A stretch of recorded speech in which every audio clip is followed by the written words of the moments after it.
Hello, and welcome to today's Startup Equity Matters, the podcast about how to create value from startup equity. It's for early stage founders and their teams. And remember, the enemy of Startup Equity Matters is the old school, complicated lawyers, meetings, paper, PDFs, big fees, all that stuff. That's what we're here to change. One thing we are very passionate about is how innovation is changing the world. And so today's topic is using equity to change the world, net zero for everyone. So today we're going to meet and dig into the story of Kat Long, who is CEO and co-founder at Trace. Kat's had an amazing journey, including capital raising for an impact startup, which I know many of you will be intrigued to learn more about. Kat's had an amazing career. And so look, very excited to have you on. Welcome to the show. Thank you, Jason. Excited about our discussion. Amazing. So look, let's kick things off and find out a little bit, how is life as CEO of Trace? How long have we got? I'm conscious your listeners don't want this to be a full counselling session. So, look, it's a journey. I'm in just over 3 years of since we launched Trace, and I've been the CEO the whole time. So I always say it's kind of comes in 3 month cycles where you're just getting in your groove and things feel like they're going well, and then after 3 months something changes and something goes wrong and you have to figure it out. So I'm right now in an excellent stable spot. Absolutely loving my role. The team's firing on all cylinders. So we're in a really good place. But in a month's time, I know things could change very quickly.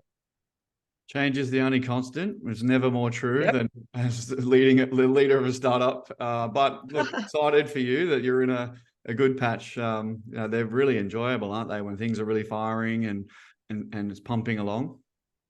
100%. I think it comes down to having a bit of team stability, great talent working for you, and money in the bank, frankly. So that certainly helps and will be relevant to this discussion. Absolutely. And what's the big focus for you, I guess, currently and for the rest of the year at Trace? What are you guys working on?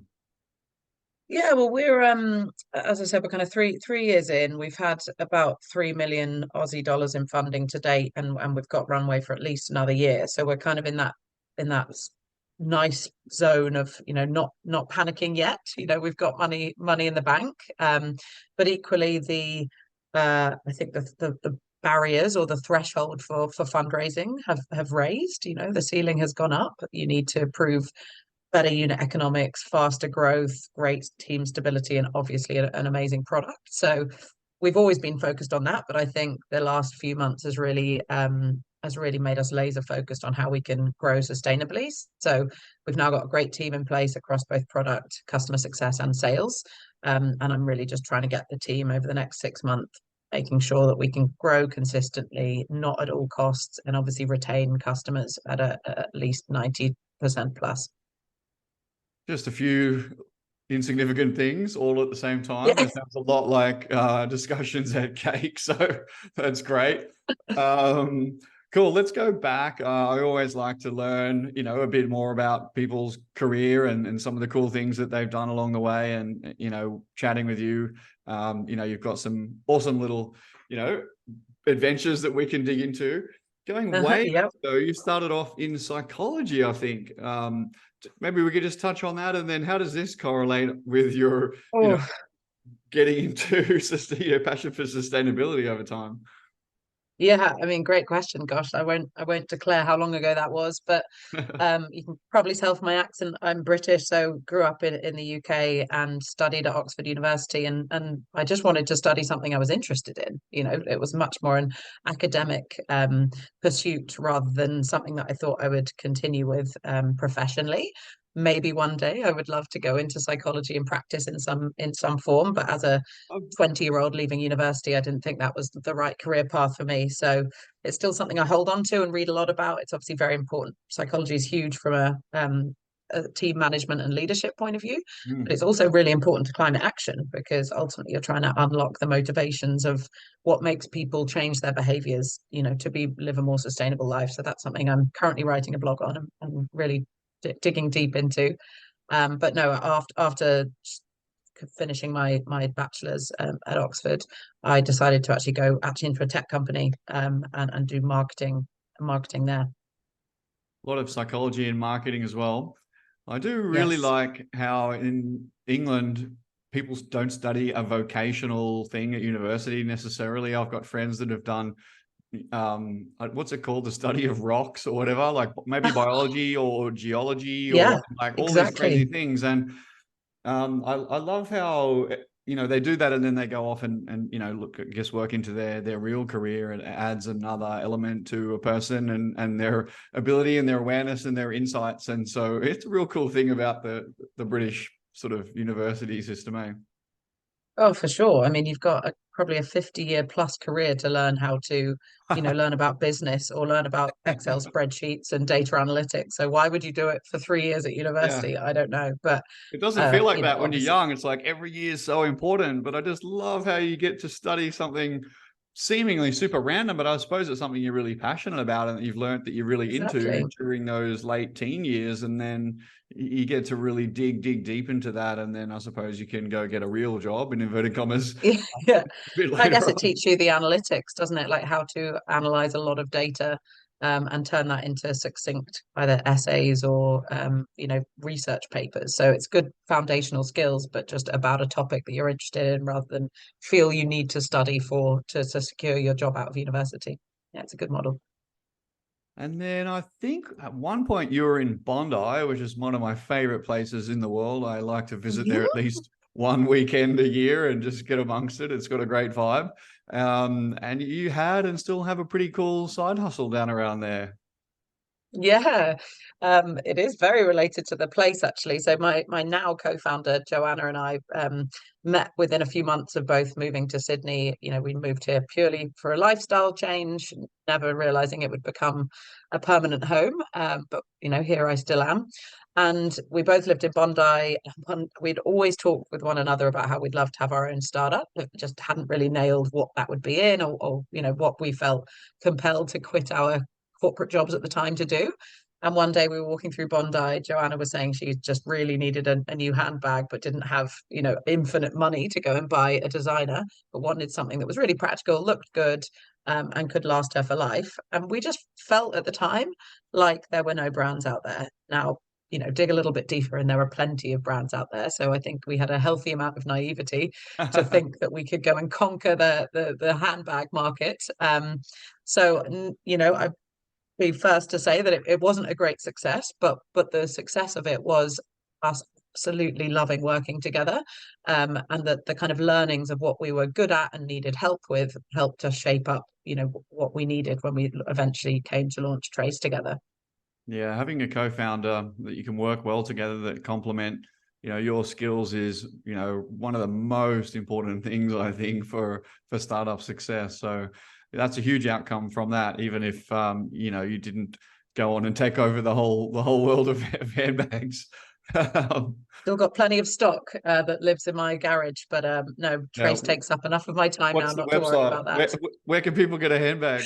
We decommissioned it. We decommissioned it. I'll have to do a special offer for you guys offline. Just let me know if you need one and I'll connect you. Yeah. Cool. And then you worked for, really one of the big dogs, certainly in Australian banking. And as you said, I think you said, not to steal one of your great lines, but I think you said at one point, or if not today, Macquarie was the largest renewable portfolio in the world. So, that must have been, I guess, an interesting place to spend some time. Yeah, certainly. I've spent 5 or so years in management consulting at banks in Europe, across major investment banks and trading houses. And when I moved to Australia, I said, well, maybe I don't really want to stay in finance. I don't feel particularly passionate about it. But then I ended up speaking to the Macquarie team and realized that they're kind of more than just a bank. Not everyone knows this, but of course they have a retail bank, but they also do a hell of a lot of investing into renewable energy, and have been doing that for decades. So I was lucky enough being in their strategy team to run some projects across their investment teams and helping them think about how they integrate renewable energy portfolios into the bank's kind of management framework. And that just got me thinking, like, if this bank is spending this much time and energy on this space, you know, as well as it being the right thing to do from climate, there's got to be an opportunity here. And it really got me kind of going deep into renewable energy and sustainability and what that could mean. No, it's amazing, and I think the timing was excellent. I think we were talking, the other day about the rise of investing in sustainability.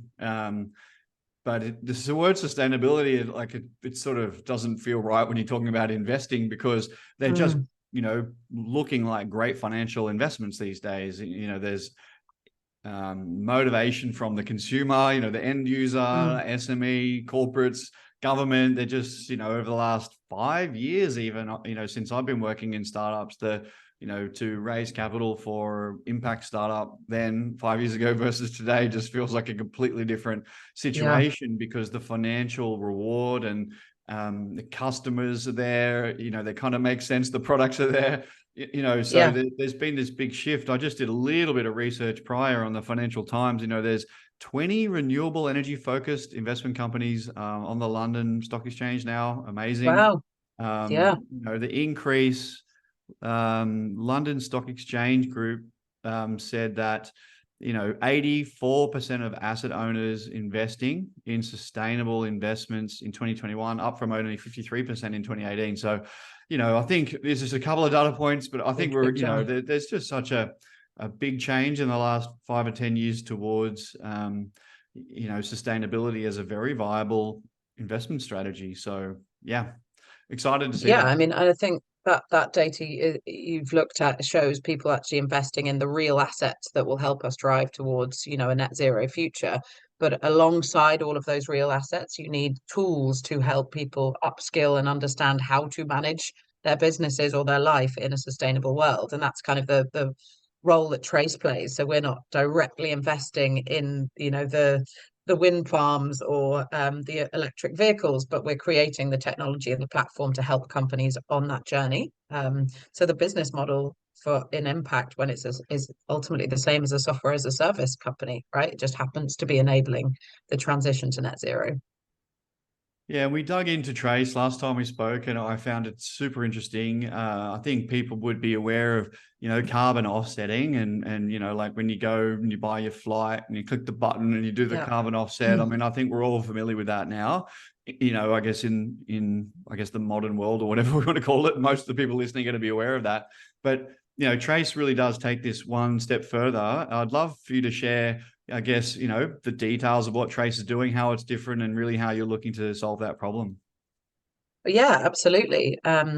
I mean, I guess you could kind of call it like a carbon management platform. It's not the sexiest kind of description of Trace, but we're operating now in a world where, all the biggest corporates are starting to look at what their carbon emissions are. And they're actually, there are regulations coming in that mean they have to disclose their carbon emissions on an annual basis.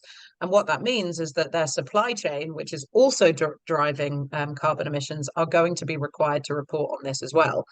The reason for this is to ultimately track our progress towards net zero, which means a drastic reduction in carbon emissions globally, and at the government level, the personal level, and the corporate level.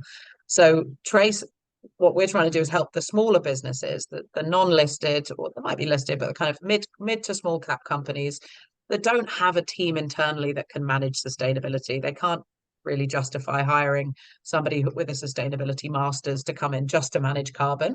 So, but they know they ought to be doing something. It's a great way to attract, as you said, customers, employees, and to win big tenders with corporates or governments.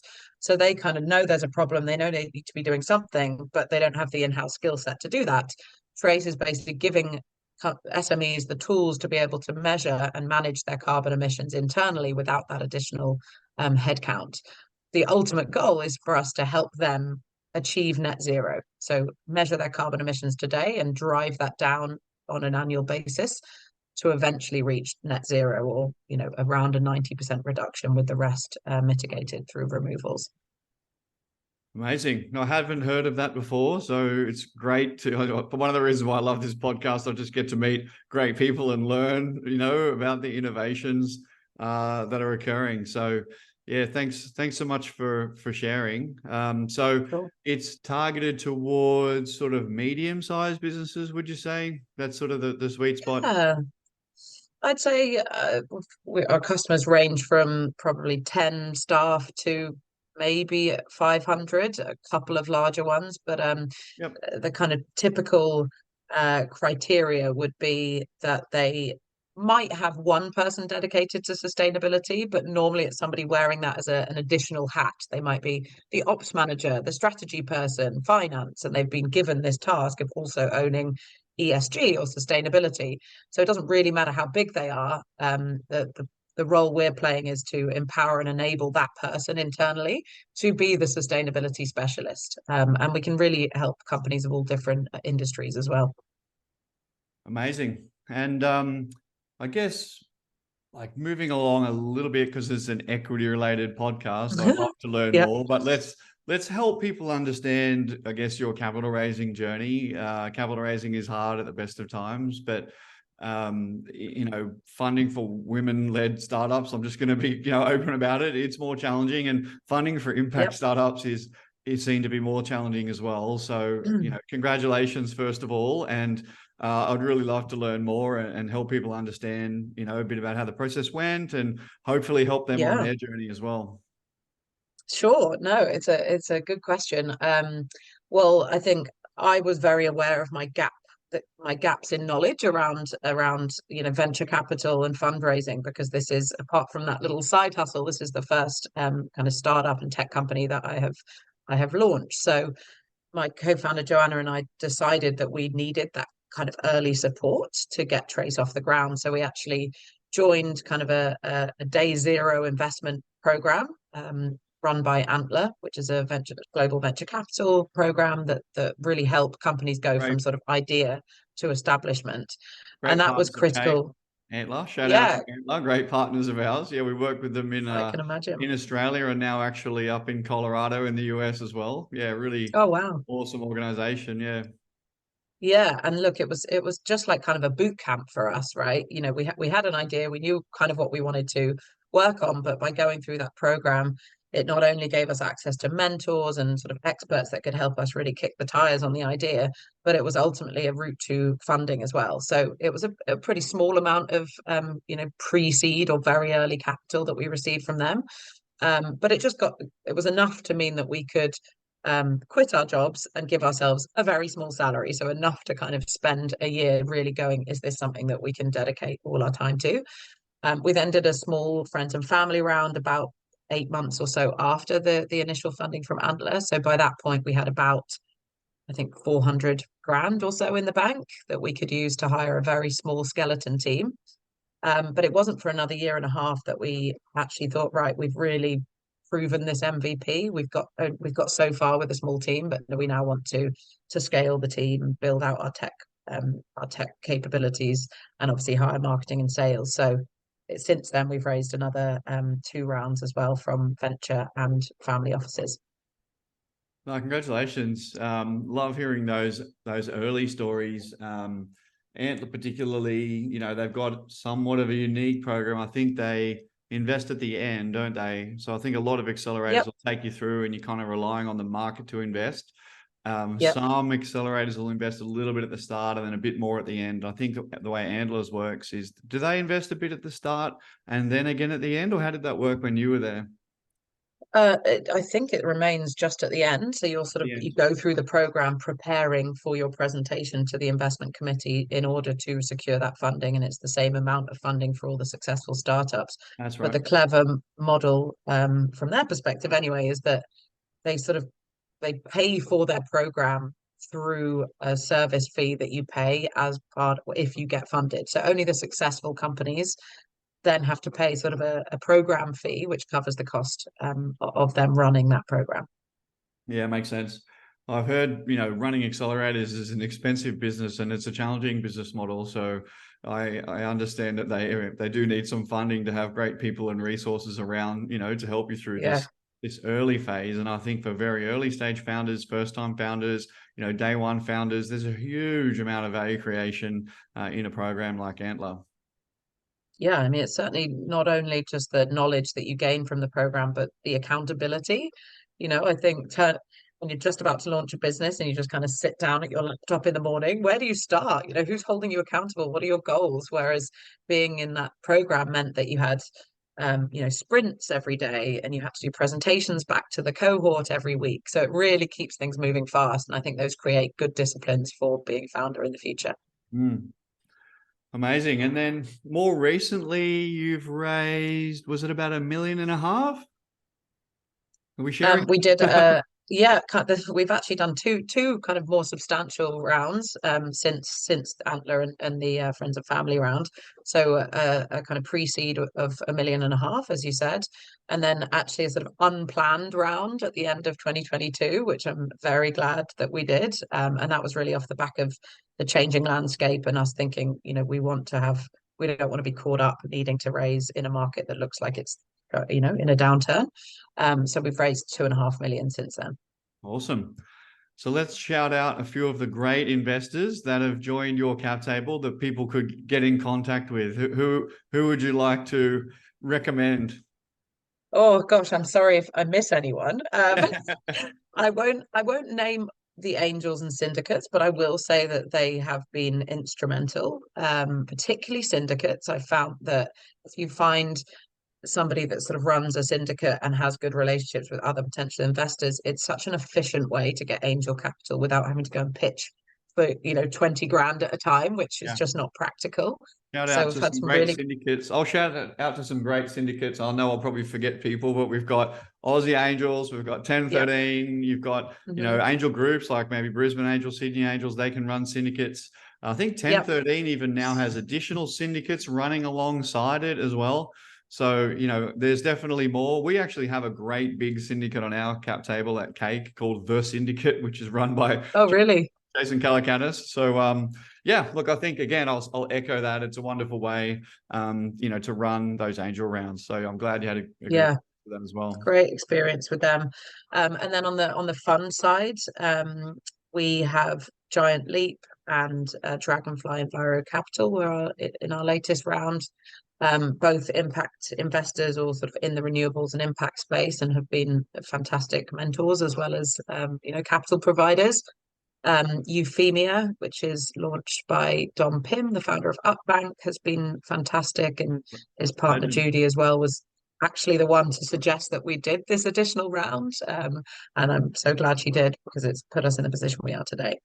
I think that's a great insight. I've had that insight several times from our investors at Cake. It's like, hey guys, such and such is happening in the market. We recommend you go out and take this round on now. I think that is a wonderful piece of support that investors provide that is quite often underappreciated.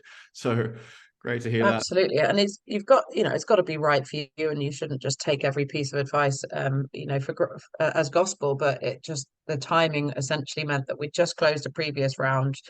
Judy said, "Hey, we've just missed out. Is there any way that we can get back in?" And we said, "No, look, that was a few months ago. We're not planning to raise for another year."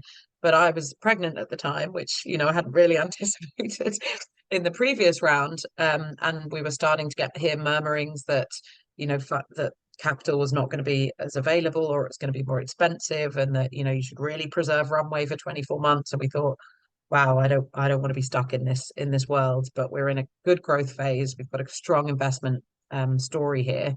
Why don't we go and just do a sort of top up, as we called it? And that's the one that we closed at the end of last year. Love it.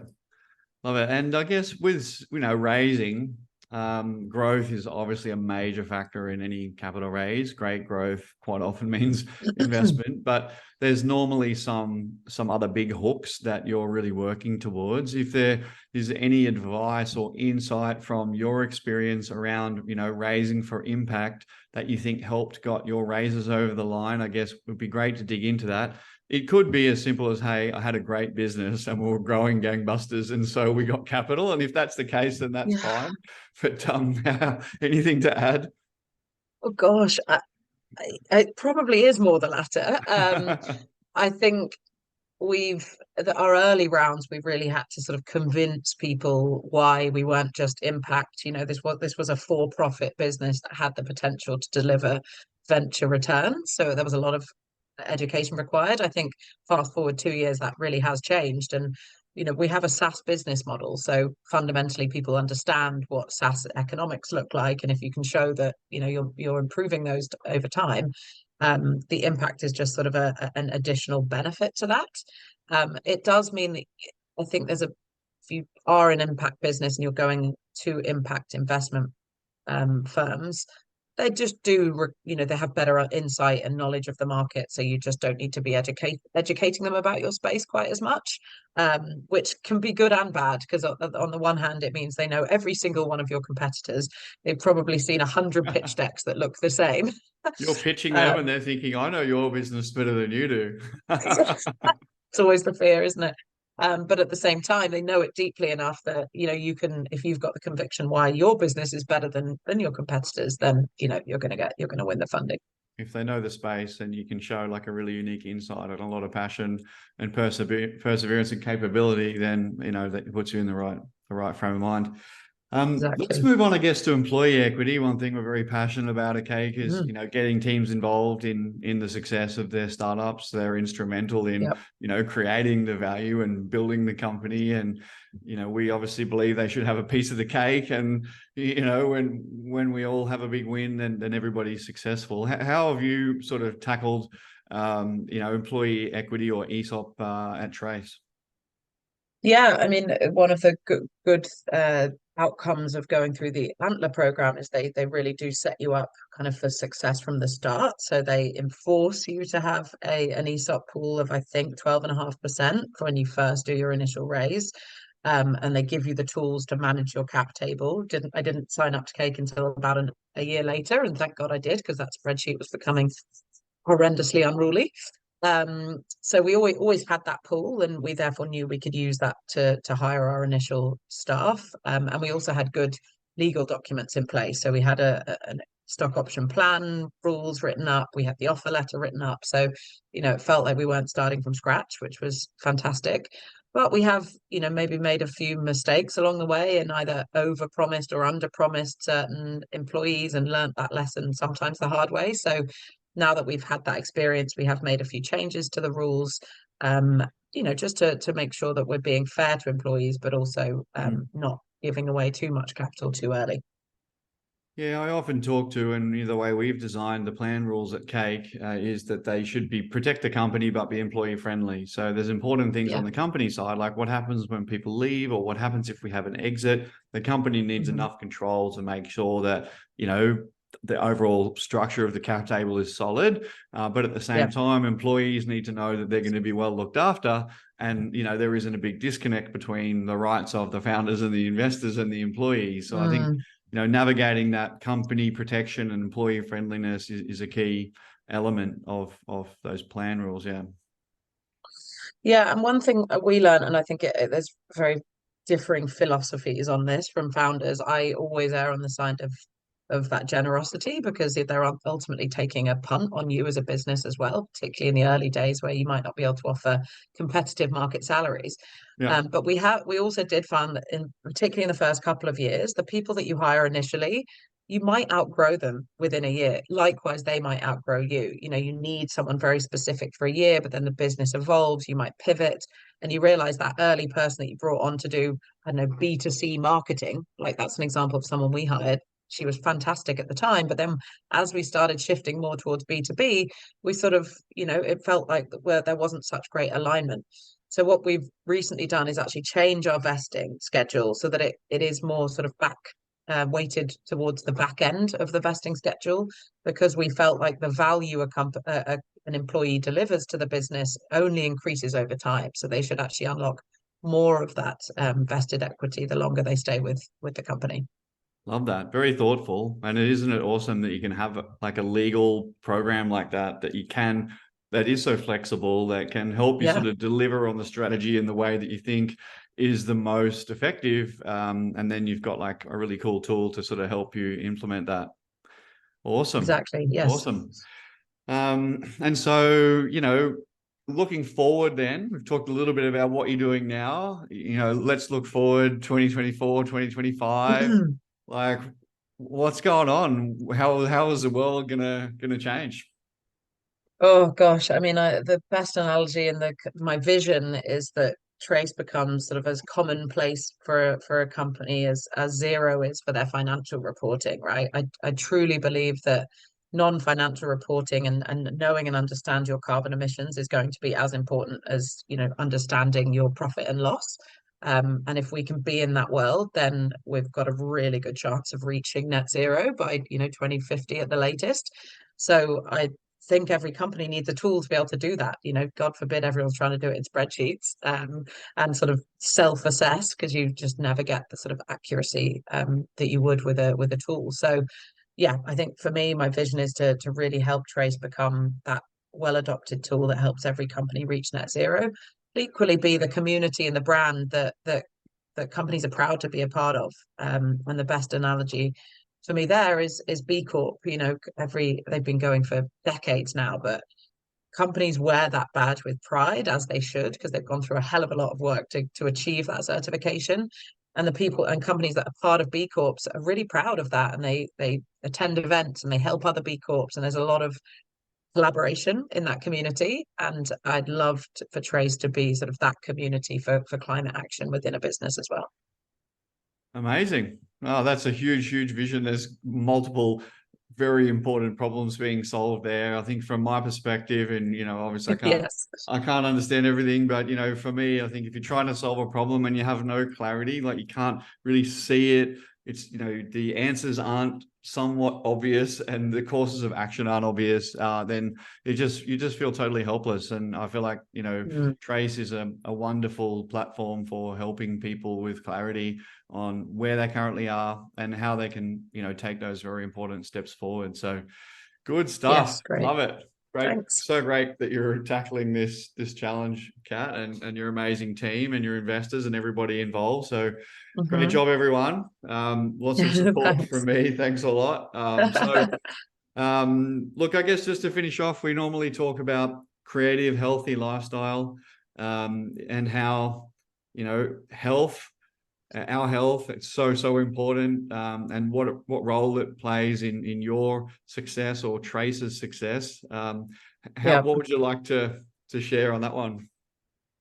Oh, it's something I couldn't agree more with. I mean, the thing I always say is I think the biggest threat to the business is running out of emotional runway, not running out of financial runway, right?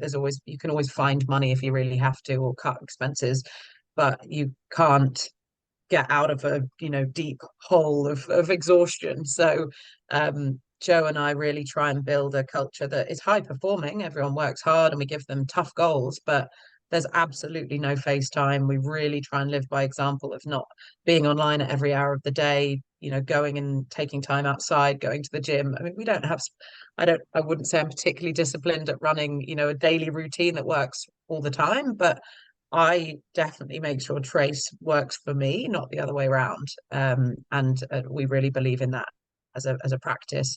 It's worked for us both as female founders, having taken time off with my first child last year, and Joanna had to really step up to help me do that, and she's expecting in November, so I'm excited to be able to repay the favor.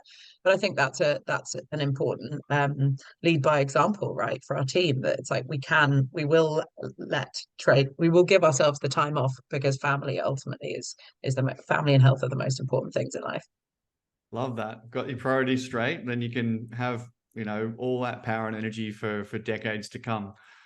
So Yeah, exactly. It's a marathon. it is a Let's not marathon. burn too early. Yeah. Don't want to peak early in startups, that's for sure. So Yeah. very good. Look, I'm very grateful for your time. Thanks for sharing. I'm sure everyone enjoyed that. We touched on some super important topics. I think the overarching topic of using equity to create real value. Well, there's no more real value than helping solve some of the world's biggest problems. And I just absolutely love to see capital being allocated into helping, great young businesses grow and, be part of the solution. So that's it for today's episode. everyone. I'm sure you loved it. Thank you, Kat. Really appreciate your time. Amazing. Thanks for having me, Jason. Thanks for listening.